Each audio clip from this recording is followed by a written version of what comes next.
Sa gitna ng magulo at masalibuot na sanlibutan, mag-ingat ka. Sa paghakbang ng iyong mga paa, ay tiyakin mo ang landas na iyong patutunguhan. Mga minamahal, huwag kayong magsipaniwala sa bawat espiritu, kundi inyong subukin ang mga espiritu kung sila'y sa Diyos, sapagkat maraming nagsilitaw na mga bulaang propeta sa sanlibutan.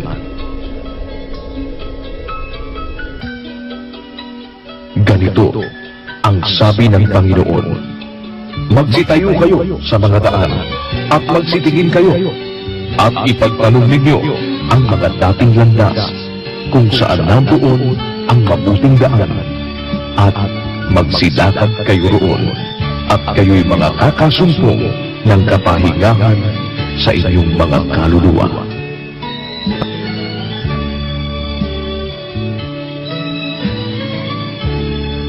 Atin po ang kapayapaan ng Diyos. Magandang araw po, magandang gabi. Anumang oras pong muli ay nakararating kami sa inyo o anumang wika po kami ninyo napapakinggan. Salamat sa Panginoon, mayroon tayong mabuting pagkakataon upang sa gabing ito ay may pagpatuloy po natin ang pag-aaral ng mga doktrina ng ating Panginoong Hesukristo. Ito na po ang ating ikalawang araw at kami po ay muling sa tulong ng Panginoon kasama ng ating mga kapatid sa Church of God International ay nag-aanyayang samahan po ninyo kami sa mga susunod na oras at sa mga ngayon pa lamang po nakapag-tune in naman sa atin dito sa pagpapasimula ng ating mass indoctrination. Maaari naman po kayong makaka-catch up doon sa atin pong pinag-aralan kagabi kung hindi po ninyo ito napakinggan. At maaari din po kayong makipag-ugnayan sa amin upang makumpleto po ninyo ang kabuuan nitong ating pag-aaral na ito naman ay kapapalooban po ng 14 na araw ng atin pong pagdudulang ng mga katwiran at mga aral ng ating Panginoong Hesukristo. At yan ay mula Lunes hanggang Biyernes. At ito po ay nasa halos 3 linggo lamang naman aming ipinag-aanyaya sa inyo. Hindi naman po ito masyadong matagal. Nasa loob lamang po ng 1 oras mahigit. 1 oras kalahati, pinaka mahaba na po. Kaya umaamot kami ng inyo pong panahon na sana ay mapagdamutan po ninyo na mapakinggan ang amin pong sinasampalataya ng mga katwiran na nagmumula sa banal na kasulatan. Sa pagkakataong ito, pinagkakaloob na po namin sa inyo si kapatid na Eli Soriano. Magandang araw, magandang gabi mga kababayan sa inyong lahat. Saan man po kayo naroong bahagi ng mundo, tuloy po tayo dito sa ating tinutuklas na mga doktrina ng ating Panginoong Hesus. Kahapon, nagpasimula tayo sa pamamagitan ng pag-aaral ng isang paksa ukol sa iglesia. Kaya po minarapat naming ito ang ating unahin ay alam namin kayo man ay galing sa iba't ibang mga iglesia. Siya rin naman naming dating kalagayan dahil ang aking magulang ay mga manang na Katoliko. Ang aking ama ay sakristan. Ang aking ina ay deboto sa Baklaran sapagkat kami po'y taga-Pasay. Doon ako ipinanganak, doon ako lumaki. Ang aking magulang, lihitimong taga-Pasay. Ang aking ina. Ang aking ama naman ay Katoliko rin at sakristan nga. Alam ko na kayong lahat ay meron sa inyo nasa Iglesia ni Cristo dati, yung iba nasa iba-ibang iglesia. Yan po ang kalagayan ng mga kapatid ngayon sa samahang ito. Siguro, kung atin pong iisa-isahin, ito ang iglesia, itong samahang ito ngayon. Ang mga miyembro galing sa lahat halos ng iglesia. Meron po tayong mga miyembro na galing sa Iglesia ni Manalo, sa Badista, Saksi ni Jehovah, mga Mormons, galing sa Baha'i Faith, galing sa Buddhism, galing sa Confucianism, galing sa iba't ibang mga pananampalataya. Ang isa lang pong konklusyon na maaari nating i-infer o isipin, siguro nakakita sila ng katwiran higit doon sa nakita nilang dati, kaya sila lumipat sa Iglesia ng Diyos o sa Church of God. At yan po ang gusto kong maintindihan ninyong lahat, mga kababayan, na sa Biblia talaga namang mayroong isang iglesia lang. Hindi naman kagaya ngayon na libo o libo-libo ang mga iglesia, tinatawag sa iba't ibang mga paraan. Meron nga, hindi na nga iglesia ang ginamit eh. Ang ginamit, saksi raw sila ni Jehovah. Agaya ng panahon ng mga apostol, saksi sila sa ating Panginoong Hesus kasi sila ang nakakita at nakahipo, nakarinig sa Panginoong Hesus. Ang saksi ni Jehovah naman, wala namang nakita. Ewan ko paano sila naging saksi. Pero yung saksi, nakakita yun. Nakarinig, nakaranas, nakaamoy. Ganun ang tinatawag pong saksi. Pero imbis na tawagin nila ang kanilang samahan na iglesia gaya nung itinawag ng Panginoong Hesus, pinalitan nila ng saksi. Meron pang iba, yung kagaya nung kay Almeda na ministry naman ang tawag, JMCM, Jesus Miracle Crusade International Ministry. Lahat ng ito, mga kapatid, huwag kayong magagalit, hindi po ako nang-aatake. Nag-a-analyze po tayo. Sinusuri natin ang bawat punto ng pananampalataya. Yan po ang ating layunin sa pag-aaral ng doktrina ng Panginoong Hesus. Ang nasa Biblia, hindi crusade, hindi rin ministry ang proper name ng samahang itinayo ng Diyos sa pamamagitan ng Panginoong Hesus ay iglesia. Sa Bibliang Grego po, ang pagkakasalin dyan ay ecclesia, na ang kahulugan ng salitang ecclesia ay mga tinawag ng Diyos palabas. Tinawag palabas, a calling out. Yan po ang kahulugan ng ecclesia, which is a compound of two Greek words, 1537 and 2564. Ang kahulugan ng ecclesia ay a calling out o ang pagtawag palabas. Ang mga miyembro po ng unang iglesia sa Biblia, tinawag palabas. Galing sila sa Judaismo, pinalabas sila ng Diyos doon, gaya ni Pablo. Pagkalabas niya sa Judaismo, ay tinawag siya sa iglesia ng Diyos. Basahin natin ang 1:13 ng Galacia. Pakinggan niyo po.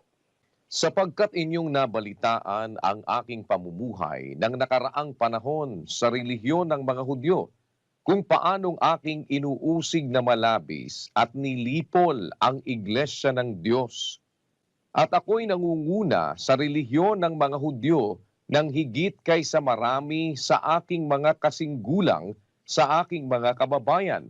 Palibhasa'y totoong masikap ako sa mga salit-saling sabi ng aking mga magulang. Ngunit nang magalingin ng Diyos na siyang sa akin ay nagbukod, buhat pa sa tiyan ng aking ina, at ako'y tawagin sa pamamagitan ng kaniyang biyaya. Si Pablo po, tinawag ng Diyos mula sa Judaismo. Kaya mula sa Judaismo, tinawag siya palabas para sa iglesia ng Diyos siya maging apostol. Basahin natin ang 1:1 ng 2 Korinto. Si Pablo, na apostol ni Kristo Jesus sa pamamagitan ng kalooban ng Diyos, at si Timoteo, na ating kapatid sa iglesia ng Diyos na nasa Korinto. Yon. Bandang huli, mula sa Judaismo, napasok po siya sa iglesia ng Diyos. Naging apostol siya sa iglesia ng Diyos. Kaya po tama yung kahulugan sa Grego ng salitang iglesia na ang ibig sabihin, pagtawag palabas. Lahat nung tinawag para lumabas sa iba-ibang mga segments ng society. Sa panahon po ng Panginoong Hesus, ang mga tao po noon ay tinatawag na merong mga eskriba, merong mga pariseo. Magkakahiwalay po yan. Yung Saduseo, meron pong ganon. Meron po na mga mananambake Diyos sa Diana ng Asya. Hanggang dun po nakarating si Pablo. Meron mga unang Kristiyanong galing sa paniniwalang Grego, yung kinikilala nilang mga Diyos, yung mga Diyos ng Greek mythology, kagaya ng mga planeta, Saturno, Mercurio, Jupiter. Meron ho yung mga grupo-grupong umiiral nung panahon na yon. Ngayon, yung mga naanib sa iglesyang itinatag ng unang siglo ng Diyos sa pamamagitan ni Kristo, galing po yon sa Saduseo, sa Pariseo, sa mga eskribas, galing sila sa Judaismo. Yan. Kaya tama-tama po sa Biblia, ang kahulugan ng salitang ecclesia is a calling out. Tinawag sila palabas. Nung dati nilang kinalalagyan, tinipon sila sa isa. Meron pong isa na pinagtitipunan, 11:52 ng Juan. At hindi dahil sa bansa lamang, kundi upang matipon din naman niya sa isa ang mga anak ng Diyos na nagsisipangalat. Meron pong isa na pagtitipunan ng Panginoong Hesus sa mga anak ng Diyos na nangangalat. Merong isa upang matipon din naman niya sa isa. Alin po yung isa na pagtitipunan niya sa lahat ng anak ng Diyos na nangangalat? Basahin po natin ng Efeso 4:4. May isang katawan at isang espiritu, gaya naman ang pagkatawag sa inyo sa isang pag-asa ng pagtawag sa inyo. Yun pong mga pinagtatawag ng Diyos, binigyan ng isang pag-asa sa pagtawag sa kanila ng Diyos, ay yung mga tinawag na yon, yun po ang bumubuo ng isang katawan. Gaya naman ng pagkatawag sa inyo. May isang katawan po na doon ay may isang espiritu na doon tinatawag ng Diyos lahat ng kanyang mga anak na nangangalat. Alin po yung isang katawan na doon tinatawag? Kaya nga ecclesia kasi tinawag sila. At tinipon sila sa isa. Ang isa na yon ay isang katawan. Ano po ang kahulugan ng katawan? Pakinggan nyo sa 1:18 ng Kolosas. At siya ang ulo ng katawan sa makatwid bagay ng iglesia. Ang iglesia po ang katawan. Yung katawan na yon ang doon niya tinitipon ang lahat ng mga anak ng Diyos. Yun po ang isa na pinagtitipunan. Kaya may isang katawan lang eh. Sa ating panahon, humigit kumulang, dito lang sa Brazil, 40,000 ang mga iglesia. Siguro kung sa buong mundo, madaling siguro masasabi mo na kahit 50,000 na mga iba-ibang iglesia, kasama yung maliliit na mga grupo, napakaraming iglesia sa ating panahon. Samantalang ang Biblia nagtuturo lang ng isang katawan o isang iglesia kung saan tinitipon ng Diyos, tinatawag niya yung kanyang mga anak para matipon at maglingkod sa Kanya. Yun po ang ating tema kahapon, mga kapatid. May isang iglesia at ang iglesyang yan, nasa Biblia pati pangalan. Tinatawag yan na iglesia ng Diyos. Nababasa sa 11 talata ng Biblia ang salitang iglesia ng Diyos. Basahin po natin ang unang Korinto, Kapitulo 11. Ganito po ang ating mababasa sa 22. Ano, wala baga kayong mga bahay na inyong makakainan at maiinuman? O niwawalang halaga ninyo ang iglesia ng Diyos? Walang halaga nyo ba ang Iglesia ng Diyos? Parang si Pat Robertson na hindi raw kailangan ng iglesia para maligtas ang tao. Niwawalang halaga nyo ba ang Iglesia ng Diyos? Ano sabi pa rin dyan sa Korinto? Kung merong tumututol sa mga aral na itinuro ng mga apostol, sa 11:16 ang sabi niya, Datapwat kung tila mapagtunggali ang sinuman, walang gayong ugali kami, ni ang iglesia man ng Diyos. hindi mapagtunggali ang mga kaanib sa Iglesia ng Diyos. At ang mga obispo, namamahala yan sa Iglesia ng Diyos. 20:28 ng gawa. Ingatan ninyo ang inyong sarili at ang buong kawan na sa kanila'y ginawa kayo ng Espiritu Santo na mga obispo upang pakanin ninyo ang iglesia ng Diyos na binili niya ng kanyang sariling dugo. Ayon. Mga obispo namamahala sa Iglesia ng Diyos. Hindi sa kung saan-saang iglesyang itinuro ng mga tao ngayon. Ang katunayan sa unang Timoteo 3:5. Ngunit kung ang sino man nga ay hindi marunong mamahala sa kanyang sariling sangbahayan, paanong makapamamahala sa iglesia ng Diyos? O kita nyo, ang pinamamahalaan ng mga obispo nung una, ang Iglesia ng Diyos. Kung ang sino man hindi marunong mamahala sa kanyang sariling sambayan, paano siyang mamamahala sa Iglesia ng Diyos? Wala nakalagay, paano siyang mamamahala sa Iglesia Katolika, Apostolika, Romana? O paano siyang mamamahala sa Iglesia ni Cristo? O paano siyang mamamahala sa Iglesia Jerusalem Nueva? O sa Iglesia Quadrangular? O sa Iglesia Metodista, Wesleyana? Sa Iglesia ni Aglipay, Iglesia Aglipayana? Yan pong mga yan, wala sa nakasulat sa Biblia. Ang nakasulat sa Bibliang iglesia, mga kababayan, iglesia ng Diyos, tinatawag sa kanyang pangalan, sa pangalan ng may-ari. Na pag-aralan na po natin kahapon, sabi ng Diyos, yung kanya tinatawag sa kanyang pangalan. Uulitin ko lang po ang 43:7 ng Isayas. Bawat tinatawag sa aking pangalan at yaong aking nilikha ay sa aking kaluwalhatian, yaong aking inanyuan, oo, yaong aking ginawa. Maliwanag ano po, yung tinatawag sa kanyang pangalan, sabi ng Diyos, yun ang sa kanyang kaluwalhatian, that is for His glory. Yung aking inanyuan, yun ang tinatawag sa pangalan niya, yung kanyang inanyuan, yung kanyang nilikha, yung kanyang ginawa. Ibig sabihin, bawat bagay na sa Diyos, tinatawag sa kanyang pangalan. Tawagin mo bang quadrangular? Ano yun? Ano, iglesia ng forma? O iglesia trapezoid? O iglesia circular? O iglesia rectangular? Tawagin mo iglesia quadrangular.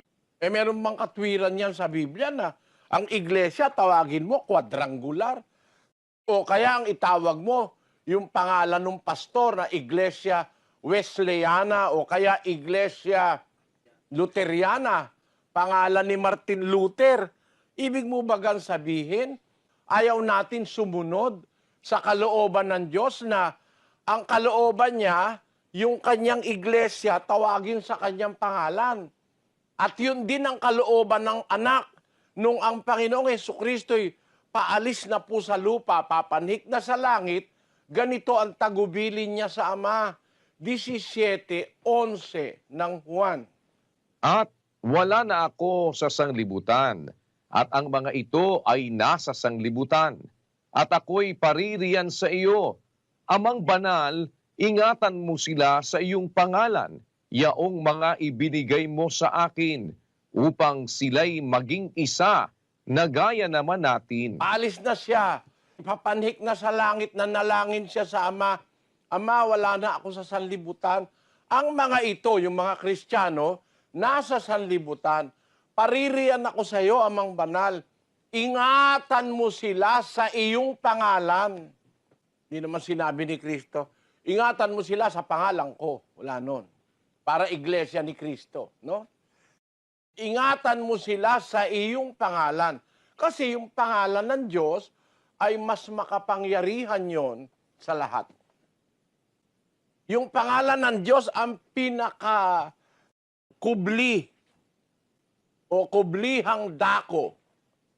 Kumbaga, depensa, tore, o kaya isang edipisyong matatakbuhan mo yung pangalan ng Diyos. 18 Gs ng Kawikaan.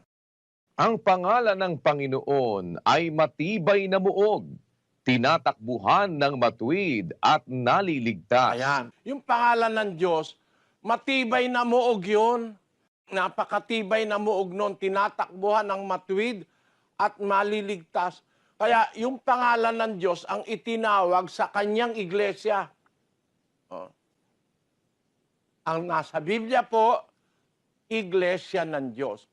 11 talata ng Biblia ang sinasabi iglesia ng Diyos. Basahin natin ang unang Timoteo 3:15. Ngunit kung ako'y magluwat ng mahabang panahon, ay upang maalaman mo kung paano ang dapat sa mga tao na ugaliin nila sa bahay ng Diyos, na siyang iglesia ng Diyos na buhay at haligi at saligan ng katotohanan. Meron pa bang ibang iglesyang katotohanan sa Biblia? Ang iglesia, iglesia ng Diyos. Anong klaseng Diyos? Diyos na buhay. Na yon ang haligi at saligan ng katotohanan. The pillar and ground of the truth. Pakibasa sa English, kapatid na Daniel. But if I tarry long, that thou mayest know how thou oughtest to behave thyself in the house of God, which is the church of the living God, the pillar and ground of the truth. Ayan. Ang sabi sa Kastila, Pero en caso que me tarde, te escribo para que sepas cómo debe conducirse uno en la casa de Dios, que es la iglesia del Dios vivo, columna y fundamento de la verdad. sa Portugues, ang pagkasabi po riyan, mas CEO de moral saiba como as pessoas devem comportar-se na casa de Deus, que é a igreja de Deus vivo, coluna e fundamento da verdade. Isaya po, paan kung ako malangan ugdugay, aron masayran mo kung unsa ang paggawi sa mga tao sa balay sa Dios, nga mao ang iglesia sa Dios nga buhi, haligi ug patukuranan sa kamatuuran. Sa Kapampangan, dapat nung ako magluwat kung makabang panahon, banga balo mo nung nanong dapat dang panugalyan ding tao king balening Dios, ay tiyay iglesia na ning Dios, amabye, ing asyas at katatalakaran na ning katutuan. Sa Ilocano po, ngem no mabayagto, tapno ammon no kasano ti maiparbeng akababalin ti sanga kabalayan ti Dios, nga isu ti iglesia ti Dios as ibibiyag, nga adigi ket sa diri ti kinapudno. Kahit saan mo po basahin Biblia yan Ang nasa Biblia, iglesia ng Diyos Wala na pong duda, mga kababayan. Kung kayo nag-aaral ng Biblia, saksi ka ni Jehova. Hindi ka ba magdududa na ang nababasa sa Biblia, iglesia ng Diyos, saksi ka ni Jehova? Ano yun? Huwag kayong magagalit, mga saksi ni Jehova. Lalo na yung mga miyembro. Hindi naman kayo sinisisi ko Ang sinisisi ko, yung nagpundar, yung naging puno nyo na si Charles Taze Russell. 6 na beses nagpalit ng pangalan ang saksi ni Jehova. Katapos-tapusan, mali pa rin. Siguro, kung namimili ka ng pangalan, dapat sa bandang huli, matama ka na Kagaya nung nangyari sa amin. Nung una, nandun ako sa iglesia ng Diyos kay Kristo Jesus, haligi at suhay ng katotohanan. Tapos, nagkaroon ng pagkakataon, iglesia ng Diyos na haligit sa haligan ng katotohanan. At least, namimili ako ng pangalan. Ano ba kaya ako ang talagang pangalan? Natuklasan ko, talagang tamang pangalan, iglesia ng Diyos. Utos naman yon, di naman mali yung ginawa ko. Basahin natin sa Kawikaan. Ito po ang salita ng Diyos, 22:1. Ang mabuting pangalan ay maiging piliin kaysa malaking kayamanan. Yon, At ang mabuting pangalan, maiging piliin kaysa malaking kayamanan. Meron pong mabuting pangalan. At ang pinakamabuting pangalan ng iglesia sa Biblia ay ang pangalan ng may-ari. Ang may-ari ang Diyos. Ano ilalagay mo? Pangalan ni Luther, Iglesia Luteriana. Huwag kayong magagalit, mga kapatid na protestante. Totoo lang naman ang sinasabi ko. Nasa Biblia nyo rin yan eh. Basahin nyo. Baka meron diyang Iglesia Luteriana. Basahin mo. Sabi ng Diyos, ang mabuting pangalan, maiging piliin kaysa malaking kayamanan. Kung iglesia ka ni Luther, isipin mo nga, alin ang mabuti? Iglesia ng Diyos o iglesia ni Luther? Pag hindi mo pa naisip, ano ibig kong sabihin? Hindi mo ba maiisip po yun, kapatid? Alin ang mas maganda? Iglesia ng Diyos o iglesia sa Roma? Katolika, Apostolika, Romana, yun ba ang tama? Nasa Biblia ba yun? Kung talagang naniniwala tayo sa Biblia at sa Diyos, may walang ibang iglesyang dapat kang piliin. Mas mamahalin mo yung iglesyang tinatawag sa pangalan ng Ama o ng Diyos na makapangyarihan sa lahat. Kaya nga sa Biblia ang tawag, Iglesia ng Diyos. Doon tinawag si Pablo. Iglesia ng Diyos, doon nandun ang mga apostol. Iglesia ng Diyos, ang binili ni Kristo ng kanyang sariling dugo. Ano pa gusto nyo, mga kababayan? Ayaw nyo. Sige nga po, sumagot kayo sa budhi. Yung isip mo at saka yung konsyensya mo ang pasagutin mo. Alin kaya ang mas gusto mo? Iglesia na ang nandun ay pangalan ng Diyos o pangalan ni Luther o kaya ni Wesley? O pangalan ni Buddha? Kaya Buddhism. Alam nyo ba, mga kababayang Budista, si Buddha, ano yan, reckless yan. Hindi ka maililigtas ni Buddha, mga kababayang in Czech, Chinese, Japanese. Bakit? Reckless yan eh. Alam nyo kung ba't namatay si Buddha. Tao kasi yan, di naman Diyos yan eh. Tao yan, si Gautama. Tinawag nilang Gautama Buddha, the enlightened one. Naliwanagan daw yan, kaya tinawag na Buddha. Ang kahulugan po ng Buddha ay naliwanagan. Pero kung laliwanagan yan, alam nyo ba paano namatay si Buddha? Huwag kayong magagalit, mga Budista. No? Huwag kayong magagalit. Magsuri kayo. Ito po, sa Encyclopedia Britannica. Nilabas noong 2005, hindi naman nila natutulan. Ano nakalagay, kapatid na Daniel? Sabi po dito, the Buddha died after eating poisonous mushrooms served him by accident and escaped the cycle of rebirth. His body was cremated and stupas were built over his relics. Po nakalagay sa 2005 Encyclopedia Britannica. Namatay si Buddha dahil kumain ng nakakalasong kabuti. Ano mo ngayon sasabihin itong si Buddha enlightened? Ano ba ngayon ang itatawag mo sa iglesia mo? Budista o sasamahan mo?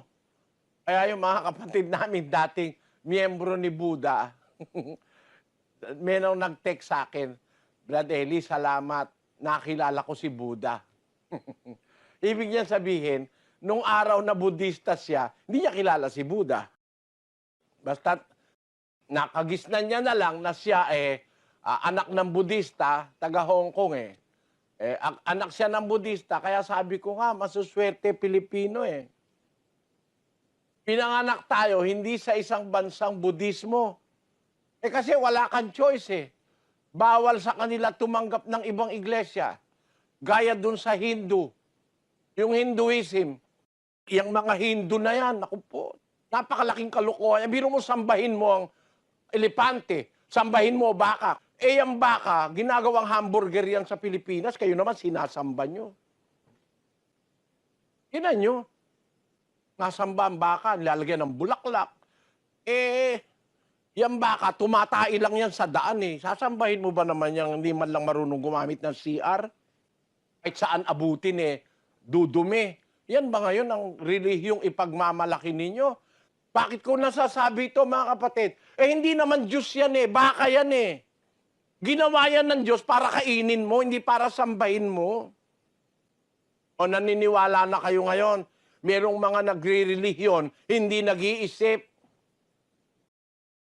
Nasa ilalim nga ng kapangyarihan ng tao yung baka eh. Di ba? Pag-isip po kayo mga kababayan, sino makapangyarihan? Hindi ba ang tao? Pati nga yung mga mababangis na baka. Hindi ba pati yung mababangis na baka eh, ang ginagawa ng tao eh, napapaamo yun? Yung mababangis na baka. Kasi mas makapangyarihan ng tao sa mga hayop. Sa Santiago Kapitulo 3, versikulo 7. Sapagkat ang bawat uri ng mga hayop at mga ibon na mga nagsisiusad at mga bagay sa dagat ay pinaaamo at napaaamo ng tao. Tayo, makapangyarihan tayo kaysa hayop. Kaya nga pati leon eh, na itinuturing na hari ng kagubatan eh. Ang leon kasi, kumakain ng elepante. Kahit elepanting malaking-malaki sa kanya, nilalamon niya. Ang leon, kinakain niya, pati mga kalabaw, baka, etc. Ngayon, namili ka ng Diyos, ang pinili mo, pagkain lang ng leon. Walang samaan ng loob, mga kababayan. Mamimili ka ng Diyos, pinili mo, kinakain ng leon, baka at elepante. Yun ang napili ng Hinduism eh. Nasambahin ang kanilang mga baka at mga elepante. Pagkain lang na ng leon yan eh. Siya na, maganda-ganda pa kung ang napili mo, leon eh. Pero mali pa rin. Kasi hayop din yun eh. Napapaamo rin ng tao yun. Kahit nga yung mga, ang tawag doon, yung isdang nagsasayaw pa, mga dolphin, napapaamo ng tao. Mga sharks, may napapaamo rin ng tao. Mga shark, anong tawag doon sa shark? Mga pating. Balyena, napapaamo ng tao. Mas mataas tayo sa pagkakalikha ng Diyos. Tapos sasambahin mo yung mga yan. Huwag kayong magagalit, mga kababayan. Nagsasabi lang ako ng totoo. Kung kayo'y miyembro ng Hinduismo, mag-isip kayo. Biro mo, ang dinidyos nyo, mga tumatai sa karsada. Ano ba naman? Nakakalungkot. Meron diyang tayong mga kababayan na mga kabataan. Mga kabataan, galit ba kayo sa akin? Kung galit kayo, pakitaas naman ng kamayo. Sinasabi ko lang naman ng totoo. Bakit mo sasambahin ng baka? Mali. Mali. Pag-isip kayo, nag-aaral kayo. Yung mga nag-aaral dyan sa La Verdad, sa Apalit. We belong to the animal kingdom according to science. No? We belong to the animal kingdom. But we are superior to every animal. And it is proven by the fact that we can tame every animal. Pati nga yung venomous snake eh. Yung mga makamandag na hayop eh. Gaya nung mga ahas. Natetame ng tao yan eh. Napapaamo yan ng tao. Paano mo ngayon sasabihin na sasamba ka sa mga yan? Alam nyo, yan ay napakalaking kasinungalingan, mga kababayan. Roma 1:25. Sapagkat pinalitan nila ang katotohanan ng Diyos ng kasinungalingan at sila'y nagsisamba at nangaglingkod sa nilalang kaysa lumalang na siyang pinupuri magpakailanman No? siya nawa. Ang kasinungalingan, pinalit nila sa katotohanan. Sinamba nila yung nilalang kaysa sa lumalang. Ang dapat sambahin, yung lumalang, yung Diyos. Hindi yung nilalang, kagaya ng baka, elepante na sinasamba ng mga Hindu. Eh ngayon, Budista ka, hindi ka ba mahihiya sa Diyos? Natutuwa nga yung isang kapatid sa Singapore eh. Sabi niya, Brother Eli, nung una galit ako sa'yo, ngayon tuwa na ako. Sabi niya. Gusto ko nga kitang yakapin eh, sabi niya. Bakit ka ako? Eh dahil sa'yo nakilala ko si Buddha. Eh nung araw daw, dadaan lang siya sa tapat ni Buddha, eh yumuyuko pa siya. Eh kasi, dinidyos mo ba naman eh, kumain ng kabuti na nakakalason, kinain. Ang mga Pilipino maraming nagugutom, pero hindi kumakain ng lason. Di ba meron tayong mga kababayang kumakain ng nakukuha sa basurahan? Yung mga itinatapon sa restaurant, tawag nga nila ron pagpag eh. Pag tinapon sa basurahan, pinapagpag nila. Kinakain nila pagpag. Pero bago nila kainin, para walang mikrobyo, iinitin muna nila. O edi matatalino ang Pilipino kahit mahirap. Eh ito naman eh. Sasabihin mo mga yung totoo yan. Kaya mga kapatid, mag-isip lang tayo. Huwag lang kayong magagalit, mga kapatid. Mag-isip ka po, kapatid. Si Manalo, anghel. Si Kristo, tao. Eh, anghel pala si Manalo. Si Kristo naman ay tao. Tapos, iglesia ka ng tao. Eh, iglesia ka ni Kristo. O ano ngayon ang labas mo niyan? Di ba kakatuwa ka nun? Eh, anghel si Manalo. Si Kristo, tao. Eh, mas malakas yung anghel kesa sa tao. Eh, hindi ka yata marunong mamili, kapatid. Dapat mamili ka. Basahin uli natin ang 22:1, kapatid na Daniel.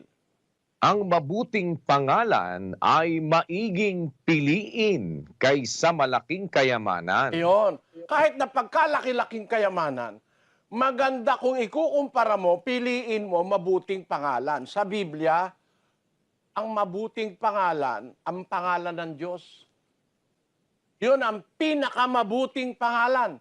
Ganito ang sabi ng ating Panginoong Jesucristo.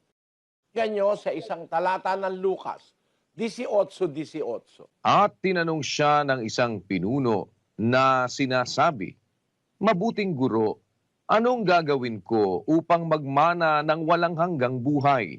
At sinabi sa kanya ni Jesus, Bakit mo ako tinatawag na mabuti? Walang mabuti kundi isa, ang Diyos lamang. Ayon, sabi ng Panginoong Sus, ba't mo ako tinatawag mabuti?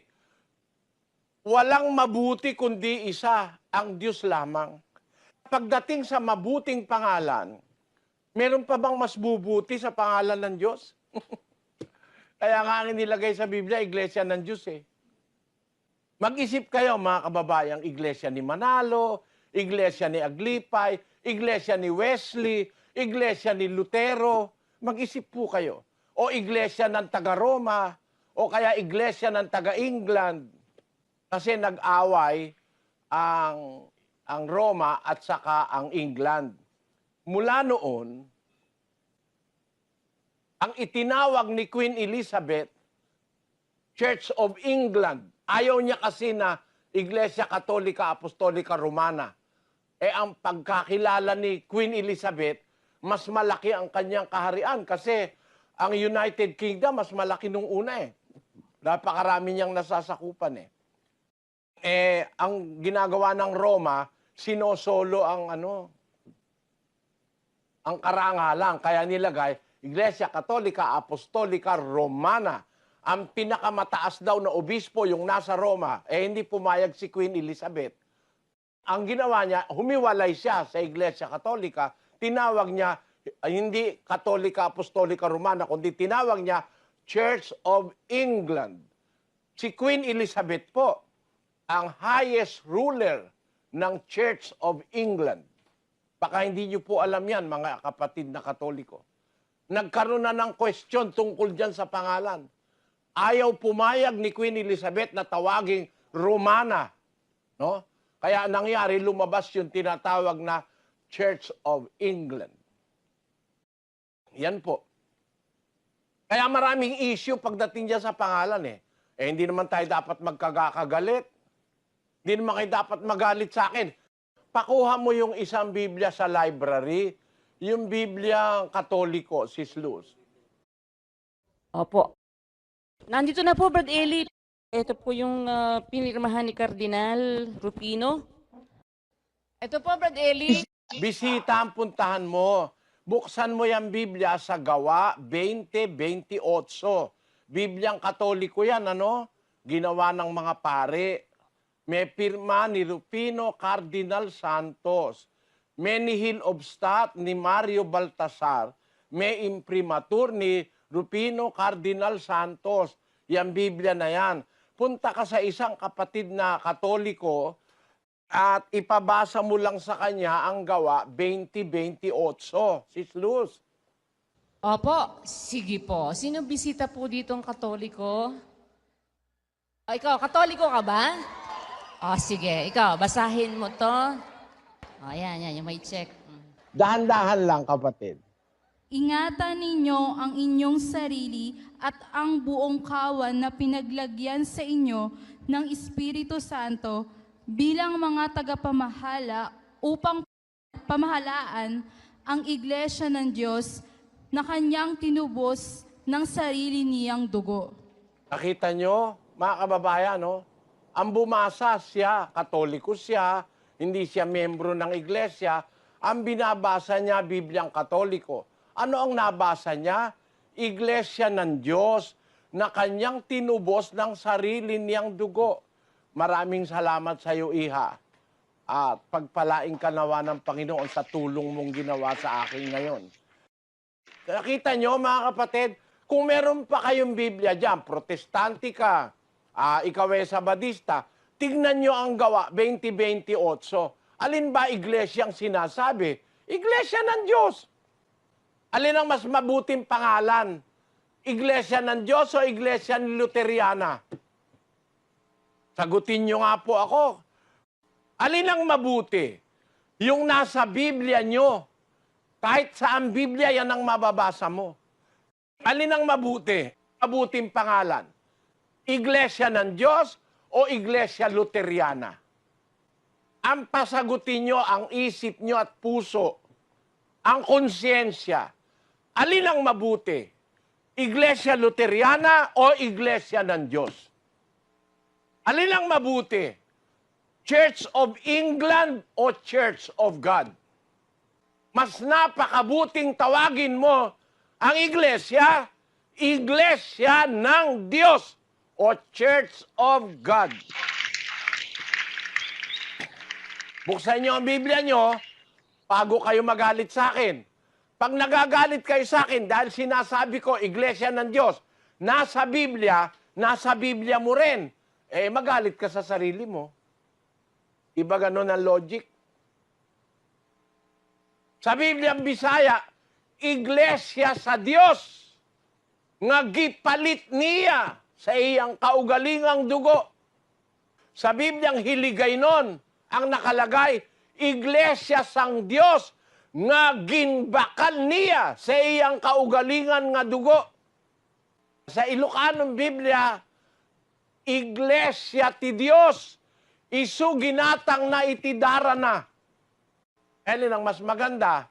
Yung nasa Biblia o yung inimbento ng mga tao, mga kababayan?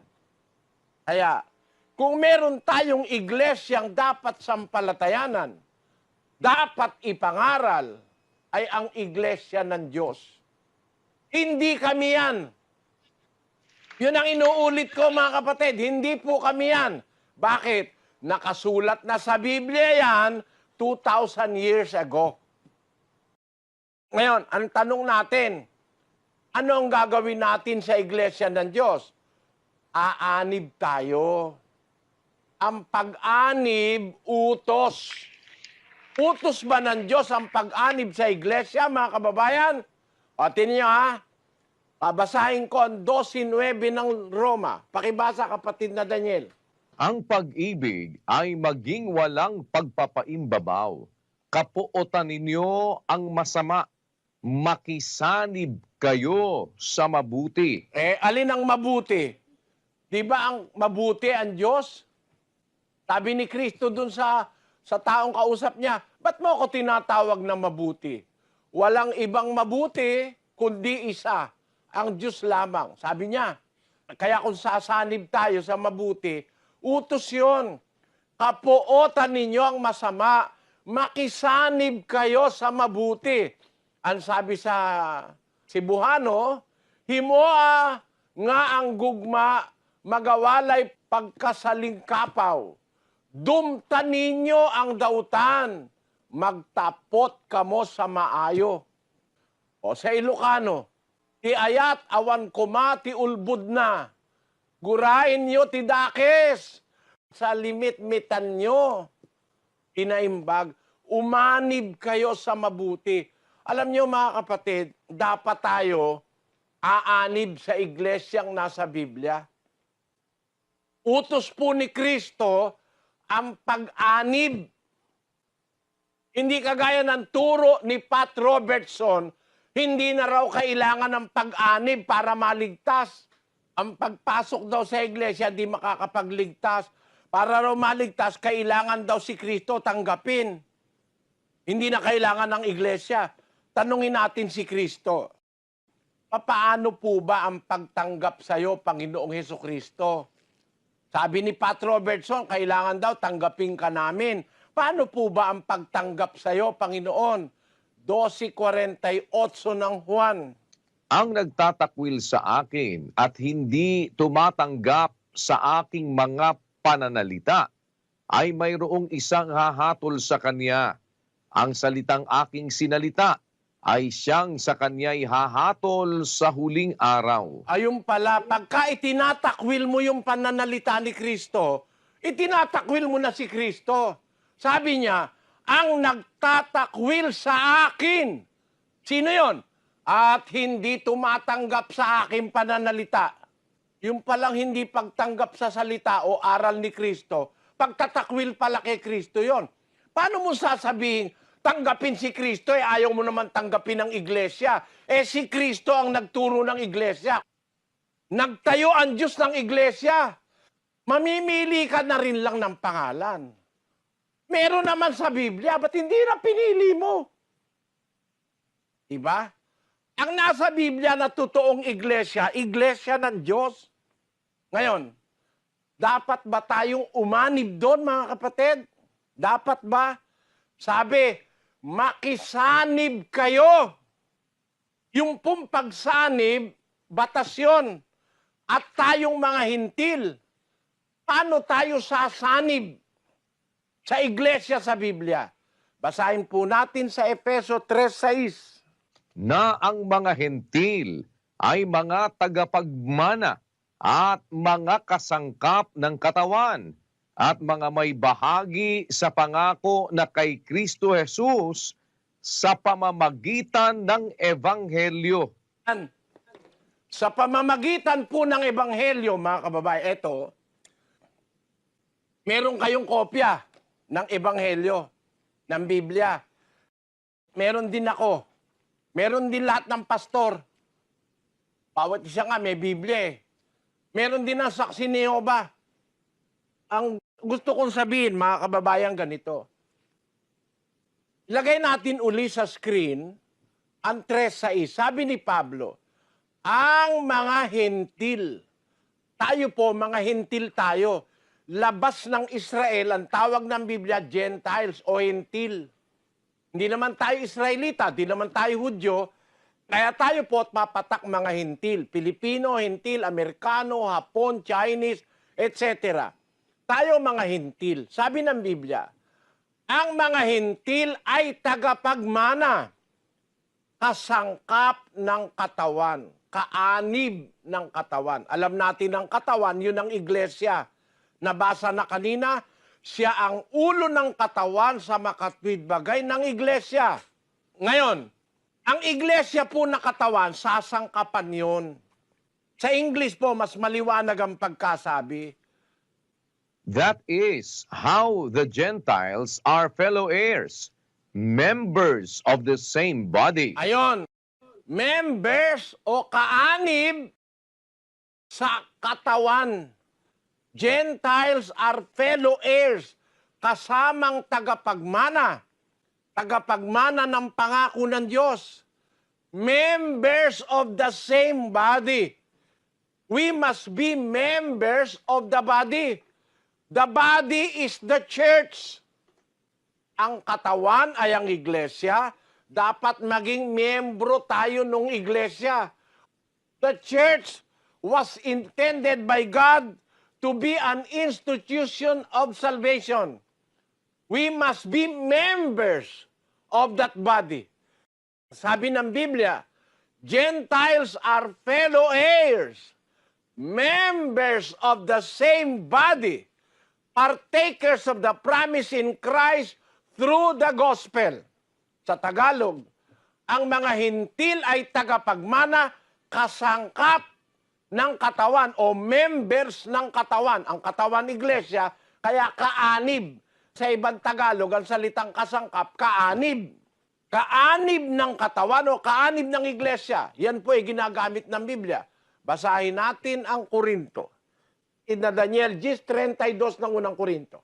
Huwag kayong magbigay ng dahilang ikatitisod sa mga Hudyo, sa mga Grego man, o sa mga kaanib man ng iglesia ng Diyos. Ayon, yung mga huli, kumbaga sa manuhan, huling kabit, ang tawag po ron, mga kaanib.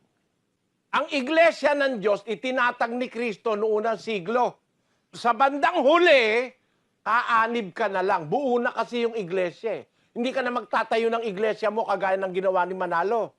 Kagaya ng ginawa ni Ellen G. White, nagtayo ng Sabadista. Kagaya ng ginawa ni Joseph Smith, nagtayo ng Mormons. Lahat sila nagtayo ng kanya-kanya eh. Ang nasa Biblia, may katawan na, may iglesia na, di ka pa pinapanganak. Ang gagawin mo na lang ngayon, aanib ka. Nakita nyo ang aming rehistro, mga kapatid? Ang nakalagay, mga kaanib. Mga kaanib sa iglesia ng Diyos, internasyonal. Hindi kami iglesia ng Diyos, kaanib kami. Yan ang aming rehistro. Members, Church of God International. Yan ang rehistro. Hindi po kami nagtayo. Umanib kami. Paano kami naanib? Sabi ni Pablo, liwanag. Members of the same body, partakers of the promise in Christ Jesus through the gospel. Sa pamamagitan ng ebanghelyo, ang mga hintil ay tagapagmana, mga kasangkap o kaanib ng katawan na iglesia, no?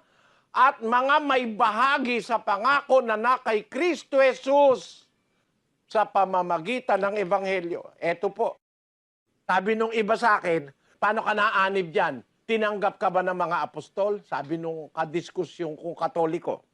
Tinanggap ka ba? May nagbautismo ba sa'yo? Sabi ko, ang pag-anib sa iglesia, pagtanggap sa ebanghelyo. Hindi kailangan may taong tatanggap sa'yo.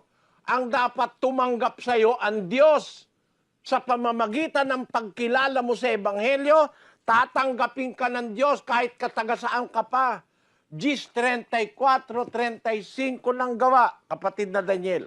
At binuka ni Pedro ang kanyang bibig at sinabi, tunay ngang natatalastas ko na hindi nagtatangi ang Diyos ng mga tao, kundi sa bawat bansa siya na may takot sa Kanya at gumagawa ng katwiran ay katanggap-tanggap sa Kanya. Sino ang tatanggap sa atin? Ang Diyos. Pag ginagawa mo yung katwiran, yung aral ng Diyos, sa bawat bansa, siya na may takot sa Diyos. Gagawin mo yung katwiran, katanggap-tanggap ka sa Kanya. Kaya mga kapatid, ang paraan ngayong panahong ito, para maging kaanib ka sa iglesyang ng Diyos na nasa Biblia, tatanggapin mo yung katwiran, yung ebanghelyo. Ulitin ko, ang mga hintil, mga tagapagmana, kasangkap o miyembro ng katawan, may bahagi sa pangakong na kay Kristo Jesus sa pamamagitan ng ebanghelyo. Etong ebanghelyo, pag tinanggap mo, naaanib ka sa iglesia ng Diyos. Basahin natin sa Cebuano, nga ang mga hintil mga masig ka manununod, ug mga masig kakauban o kaanib, mga masig kakauban sa mao nga lawas, ang lawas ay ang iglesia, ug mga masig kaumalambit sa saad diha kang Kristo Jesus, pinaagi sa ebanghelyo o maayong balita. Sa Ilocano, adagiti hentil makipagtawid da, ken makipagkamengda iti bagi, ket makiranuda iti naikari ken Kristo Jesus gapu iti ebanghelyo. Sa Kapampangan, bang mabalo king ding hentiles maging kamanala at abelang dake king katawan, miyembro laning katawan. Karake laking pangako kang Kristo Jesus king pamamilatan na ning ebanghelyo. Kapamilatan na ning ebanghelyo, itong aral ng ebanghelyo, makakasama tayo ng iglesia nasa Biblia. Kaya nga hindi tayo yun eh.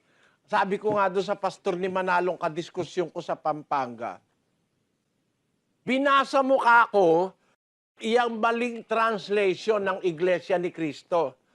Kayo ba yan? Sila raw yun. Sila raw ang tunay na iglesia. Sabi ko, kailan ba yan sinulat? Di ba totoo, sinulat yan? 61 AD? Tao ka na ba nun? Parang ikaw yan. Tao ka ba nun? Namutla yung tao eh. Namutla yung pastor. Nanggulo na lang. Kaya po, alam nyo mga kapatid, kung mag-iisip ka, hindi ka maloloko eh. Yung Biblia, bago ipinanganak yung kalilong-lilongan mo nakasulat na, babasahin mo ngayon iglesia, tapos sasabihin mo, ikaw? Paanong kayo yan eh? Hindi pa nga kayo tao, nasa Biblia na yan, nakasulat na. Meron nga ang Biblia, buhay na buhay hanggang ngayon yung papel. Nadudurog na nga yung papel eh. Isinulat 300 AD. May 1,700 taon na ngayon yung Codex Sinaiticus. Bibliang nakita ko sa London. Nandun sa British Library. Nung pumunta po ako sa England, nakita ko yung photocopy nung Biblia na yon na nagkakadurog-durog na, dinikit na lang nila sa papel. Nagkakadurog-durog na, kinunan na lang nila ng mga photocopy para ma-preserve. Ayan, ang tawag po dyan, Codex Sinaiticus. Ginawa po't isinulat yan sa kamay 330 AD, malapit sa panahon ng mga apostol. Nakasulat Iglesia ng Diyos. Tapos nabasa ni Manalo 1914, sila raw yung Iglesia tunay. Paano kayo yan? Pilipino kayo. Yung iglesia ng una, mga Hudyo ang ano ron. Ang unang-unang miyembro ron, mga Hudyo, Pilipino naman kayo. Kayo naman na ngayon totoong iglesia. Kayo ang mali. Ang tunay na iglesia, yung nasa Biblia, yun ang aaniba natin. Tayo, kaanib lang. Mga members. Kaya yun po ang nakarehistro sa amin. Hindi kami nagtayo ng sarili naming iglesia. Nagrehistro kami sa gobyerno ng Pilipinas. Ang inirehistro namin yung nasa Biblia na siya naming sinampalatayanan at ipinag-aanyaya namin sa inyo mga kababayan. Kung pauunlakan ninyo ang aming paanyayang nakasulat sa Biblia, sama-sama po nating tanggapin ang aral ni Kristo na iglesia ng Diyos sa Biblia. Hindi namin kayo pinapaanib sa amin. Kami rin kaanib eh. Kaanib din kami eh. Yung buong katotohanang nasa Biblia na ang iglesia pong aaniban natin, nakatayo na nung unang siglo pa. First century pa, nakatayo na. Ipinangangaral sa ating panahon sa pamamagitan ng Ebanghelyo, pag tinanggap natin yung iglesia na yon, magiging kaanib tayo. We are fellow heirs, members of the same body. Ang liwaliwanag po eh. Gentiles are fellow heirs. Magmamana rin tayo ng buhay na wala hanggan. Yung heirs, tagapagmana po yun. Members of the same body. Miyembro ng katawan din na yun. Yun nga yung iglesia. At may bahagi sa pangako na kay Kristo Jesus sa pamamagitan ng Ebanghelyo. Kaya sa magitan po ng Ebanghelyo, mga kababayan, nanyayahan namin kayo. Umanib tayo sa iglesyang nasa Biblia. Ngayon, para makaanib tayo, dapat alam natin ang doktrina. Mag-uumpisa po bukas kung loloobin ng Panginoon. Ano yung mga aral ng Ebanghelyo na dapat nating matanggap para tayo maanib o masangkap, maging member ng iglesia ng Biblia? Tandaan nyo, ang iglesia ng Biblia ay ang iglesia ng Diyos. Para tayo maanib o masangkap, kailangan natin ang Ebanghelyo. Ano ba yung aral ng Ebanghelyo na ating tatanggapin? Ano yung aral ng Ebanghelyo na ating sasampalatayanan? Ano-ano po yun? Kasi sabi nung iba, ganito yan mga kababayan, no? Tinatawagan ko kayong pansin. Mga pastor na born again, tanggapin mo Ebanghelyo, sabi. Ano ba Ebanghelyo? Mabuting balita. Ano ba yung mabuting balita? Kaligtasan. Kaya, tinatanggap mo ba Ebanghelyo? Taas ang kamay. Tataas ang kamay. Papatungan ka na, babautismo ka, membro ka na. Mali po yun. Ang Ebanghelyo po, hindi natatanggap sa taas ng kamay. Ang Ebanghelyo, aral. Aral na pag-aaralan po natin mula bukas kung loloobin ng Diyos hanggang matapos tayo ng pag-aaral. Ang Ebanghelyo po, aral. Basahin po natin ang sinasabi sa Efeso 1:13. Na sa kanya'y kayo rin naman, pagkarinig ng aral ng katotohanan, ng ebanghelyo ng inyong kaligtasan, na sa kanya rin naman, mula nang kayo'y magsisampalataya, ay kayo'y tinatakan ng Espiritu Santo na ipinangako. Yun, aral ng katotohanan ng ebanghelyo ng inyong kaligtasan. Yung pong aral ng ebanghelyo, yun ang aral ng katotohanan. Anong gagawin natin doon? Anong gagawin natin sa ebanghelyo? Papakinggan lang. Pakinggan nyo sa 15:1 ng unang Korinto.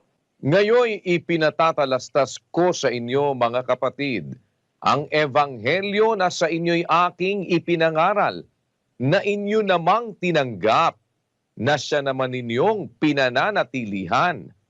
Sa pamamagitan naman ito'y ligtas kayo, kung matiyagan ninyong iingatan ang salitang ipinangaral ko sa inyo, maliban na kung kayo'y nagsisampalataya ng walang kabuluhan. Ayun. Ang ebanghelyo pala, sa pamamagitan nito, sabi ni Pablo, ligtas kayo kung matiyagan yung iingatan o susundin ang salitang ipinangaral ko sa inyo. Yung pala'y aral na susundin. Ang ebanghelyo pala, aral na susundin, tatalimahin, iingatan. Hindi po yun ebanghelyong tatanggapin mo, tataas ka lang ng kamay. Hindi ganon. Kaya nga po, pinag-aaralan natin ang doktrina ng Ebanghelyo ni Kristo. Ano ba yung mga Ebanghelyo ni Kristo? Ano ba yung ating susundin sa Ebanghelyo? Bibigyan ko kayo ng hint, ng clue, pahiwatig, na ang Ebanghelyo aral. No? Aral po.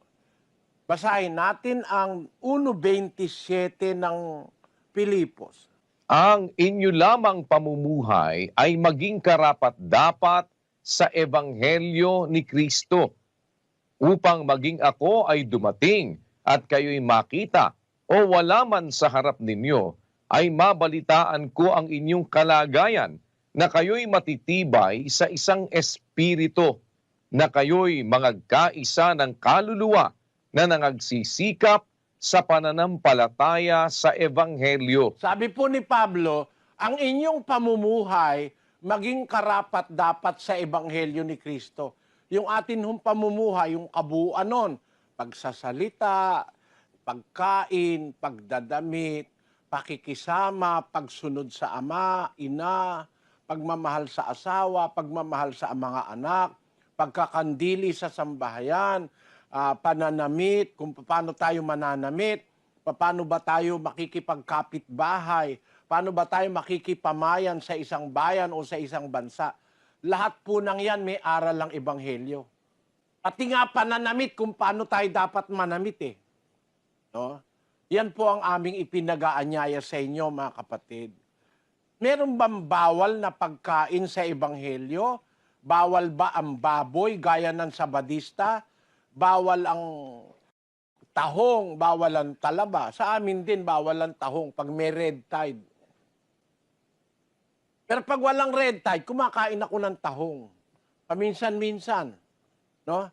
Pero sa Sabadista, talaga, bawal ang tahong, bawal ang hipon, bawal ang baboy, bawal ang kamelyo, bawal ang kabayo, bawal ang... Maraming bawal sa Sabadista. Ang babait ng mga miyembro ng Sabadista.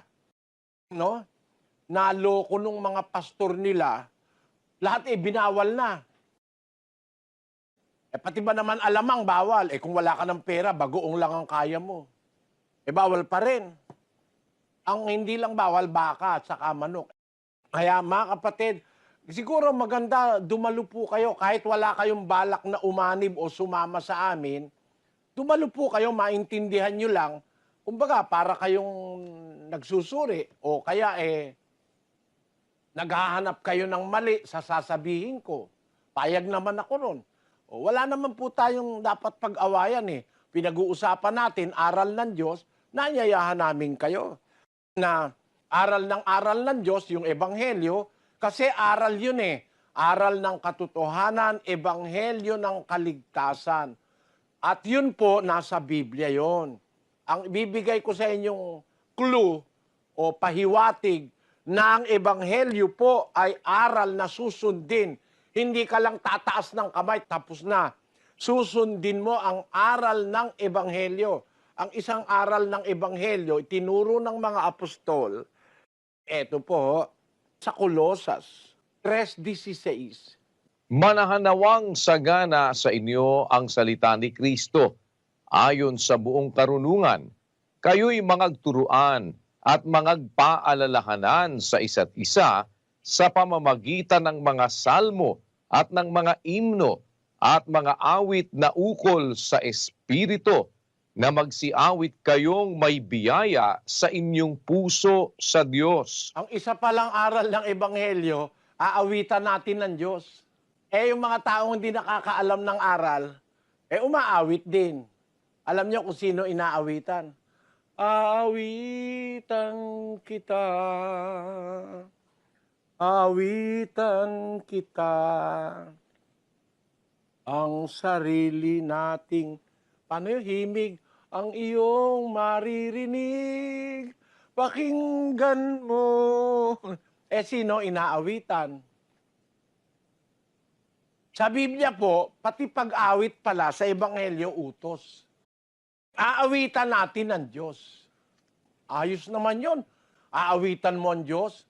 Kasi lahat naman inaawitan mo eh. Ako ay Pilipino.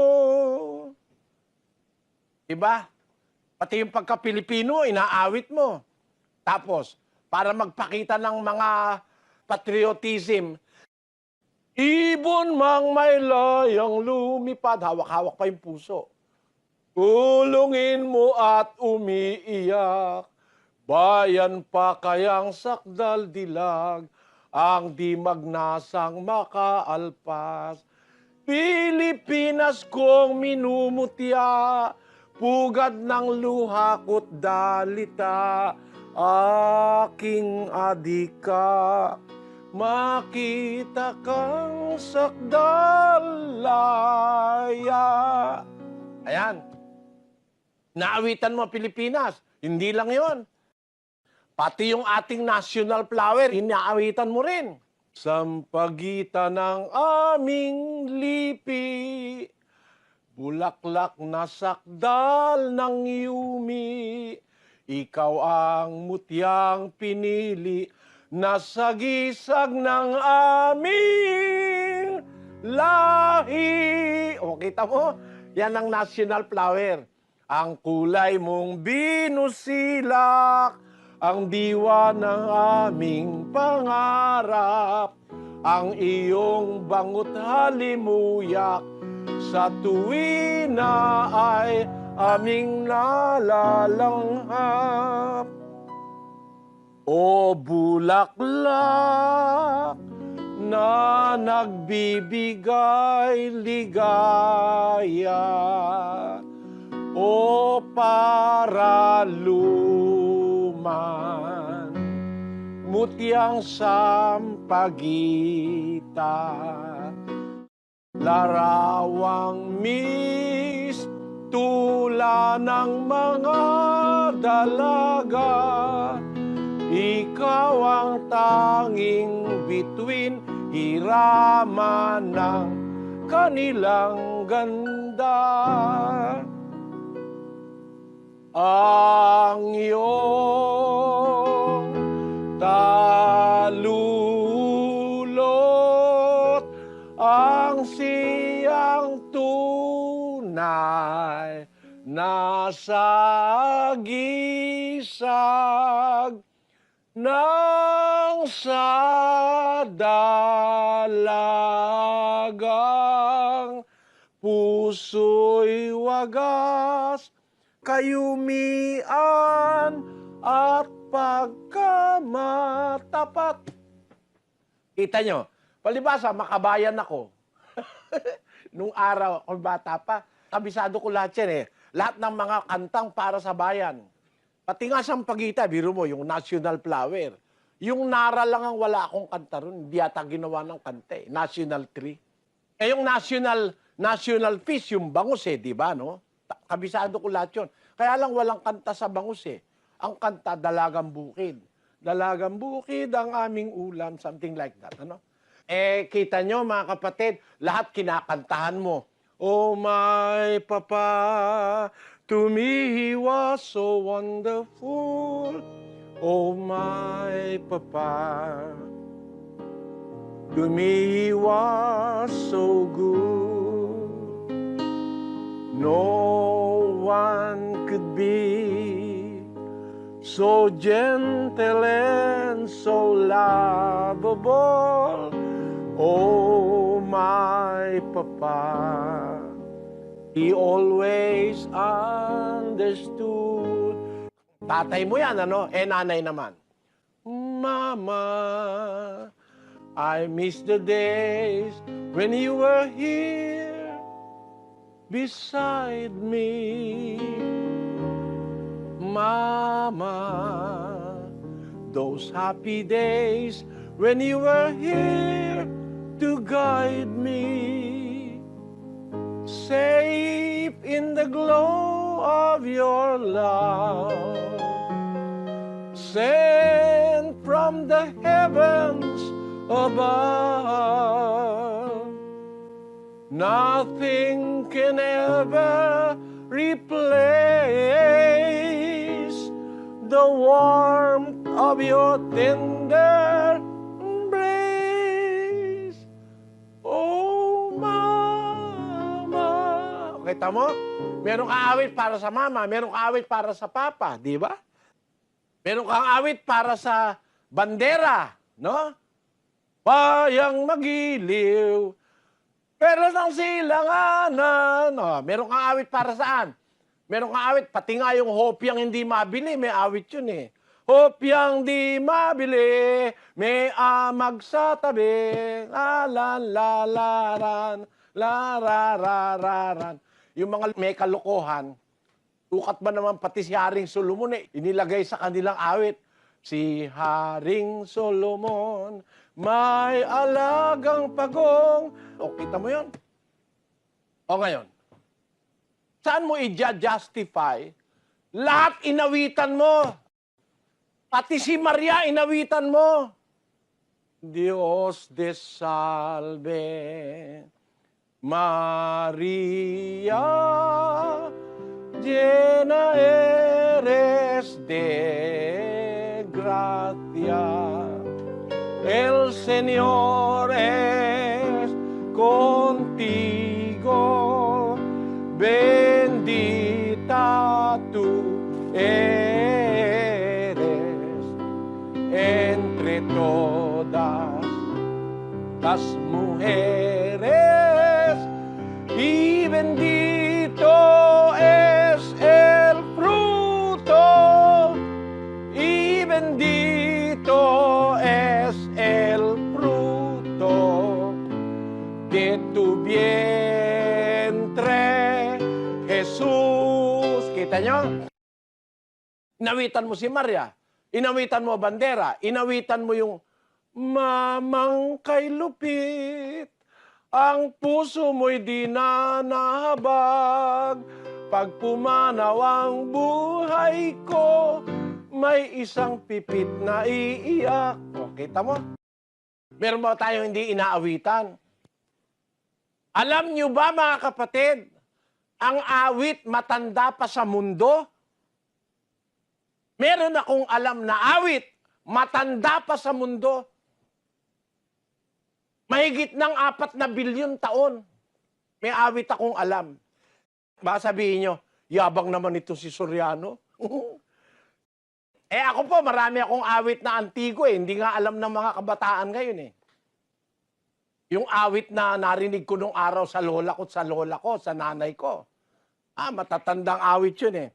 Oh, promise me that someday you and I will take our love together to some sky where we can be alone and faith renew and find the hollows where those flowers grew. Alam niyo ba kung kailan yan, mga kapatid, yung awit na yan? Bira na nakakaalam niyan ngayon eh. 1887 yan. Isinulat ni Reginald de Coven, 1887, and published in 1889. Ayan, nakikita niyo sa script. Ibig sabihin, malapit nang mag-200 taon yung awit na yan. Awit ako, 1903. Mauubusan kayo. Hindi mo kayang tugtugin lahat. May awit ako, 1906. May awit ako, 1910. Meron akong awit na alam na sa Biblia, bago nilikha ang mundo. No? Bukas po, inanyayaan ko kayo. Mag-aral tayo ng doktrina ng Ebanghelyo, pati pag-awit, bahagi ng Ebanghelyo. Hindi ka lang basta awit ng awit sa Diyos, baka kung ano na pinag-aawit mo. Pati pag-awit, bahagi po yan ng aral ng Ebanghelyo. Sabihin nyo, pati ba naman yung kailangan pag-aralan? Pati po yun. Para wala tayong maliligaw, hindi tayo maliligaw kahit sino pa gusto magligaw sa atin. Anyaya ko po uli sa inyo bukas, mga kababayan, no? Bigyan nyo ng panahon, 1 oras lang naman at kalahati. Nakikiamot ako sa oras nyo. Kaya, dalo po kayo. Hindi wala namang mawawala. Kung ayaw nyo tanggapin, wag nyo tanggapin. Pero baka sakali, maliwanagan ang inyong kaisipan sa pamamagitan ng awa at tulong ng Diyos, malugod po namin kayong inaanyayahan. Masaya kami na tanggapin kayo sa aming mga lugar. Pagpalainawa kayo ng Panginoon, mga kapatid. Kapatid na Daniel? Salamat po sa Diyos na muli sa inyong pagpapaunlak sa amin sa gabi ito sa ikalawang araw po ng ating mass indoctrination na isinasagawa. Kung loloobin po ng Panginoon, nag-aanyaya kami muli sa ating pong third day ng ating mass indoctrination. Yan po'y bukas kung loloobin ng Panginoon.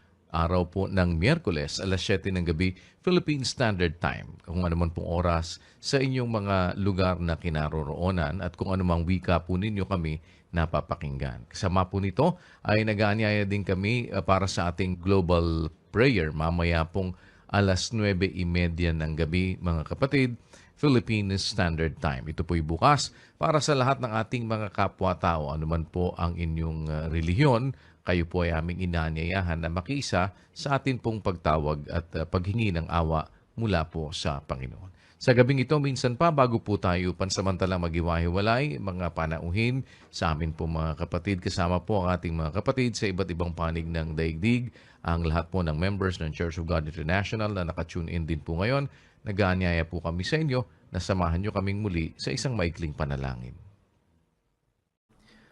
Tayo po'y sama-samang dumulog sa pananalangin.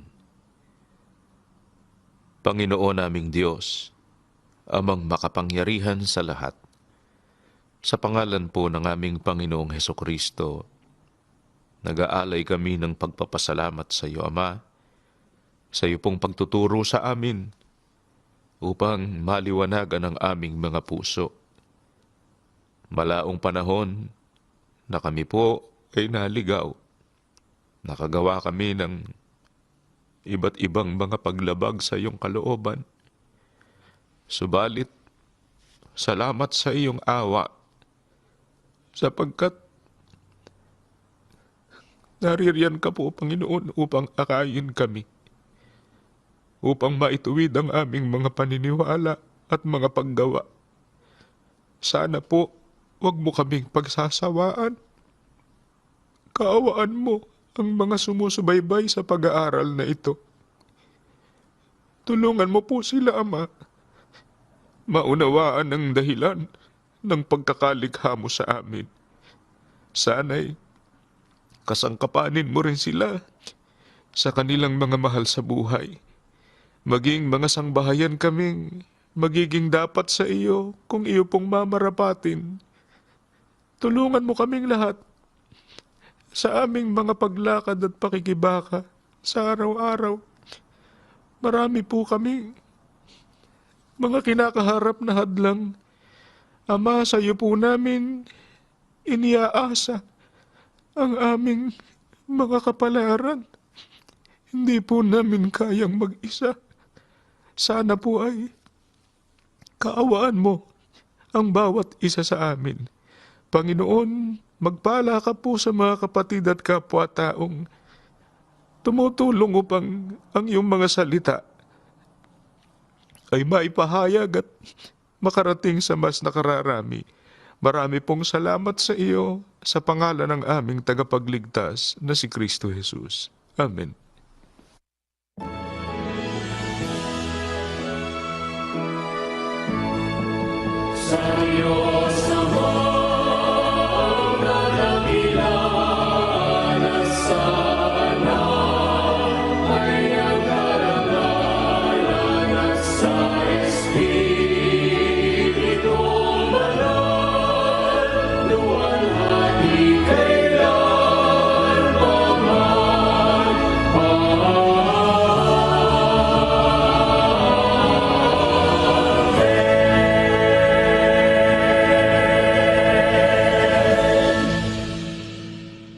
Ang walang hanggang pag-ibig ng ating Diyos amang nasa mga langit, ang biyaya ng pagliligtas at pagpapagaling ng ating Panginoong Hesukristo at ang pakikipisan ng Santong Espiritu, sinawang gumabay sa ating mga puso, magpakailan-kailanman. Amen.